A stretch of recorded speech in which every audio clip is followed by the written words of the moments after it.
Hello mga ning, tawag ko sa aking bagong video mga ning. Ito na po yung update ko sa Barley ng Wicked 7 mga ning. So yun nga mga ning, itry natin itong inawin ko ano talaga nasan itong Barley ng Wicked 7 mga ning. Madaming gawin ito makukuha dito sa Barley mga ning. Alam niyo ba mga ning, na ito na yung Barley na nakikita ko sa online na mura mga ning. At saka mga ning na paris lang daw yung makukuha natin benefits dun sa mga mahal na mga barley mga ning, kaya try natin tomorrow mga ning. Ano kaya talagang love nito mga ning, kaya tara na mga ning, try natin inawin ito mga ning. Ito na siya mga ning, ito yung nawan nito mga ning. Meron siyang pitong sashi mga ning, mas maganda daw itong inawin mga ning, so dapat laman yung chan mo mga ning. 30 minutes before kumain mga ning. Feel ko nakakaranas ka ng acid reflux mga ning, mas maganda daw itong inawin pagpasos ka ng kumain mga ning. 30 minutes o 1 hour pagkatapos mo kumain mga ning. Katulad kung nakakakaranas na acid reflux mga ning, tapos na akong kumain mga ning, nakagpapapat ng kinain ko ng 1 hour mga ning bago ko tatingin pa mga ning. So matitikman ko na talaga kung ano talagang lasa nitong Barley ng Wicked Semen mga ning. Kung nga po pala mga ning, yung laman ng sashi mga ning. Kung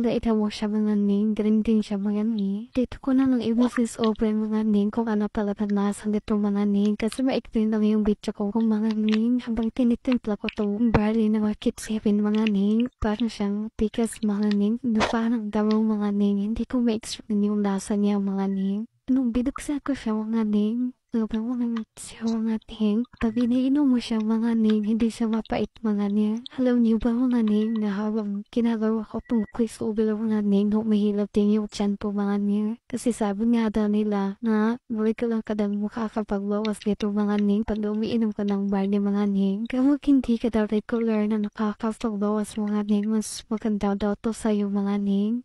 Try niya din inangin ko mga ning, madami healthy tips na nakukuha dito mga ning. First time ko lang dito ininom mga ning, kaya titingnan natin paano mga pagbabago yung mararamdaman ko sa katawan ko mga ning. So yun nga mga ning, tapos ko nang tinimpla to mga ning, kaya iniinom ko na siya mga ning. So hanggang dito na lang muna yung video ko mga ning. Hintay na lang ulit kayo ng bago kong video mga ning. Salamat sa panonood ng video ko mga ning. Ingat po kayo palagi mga ning. Bye-bye, God bless.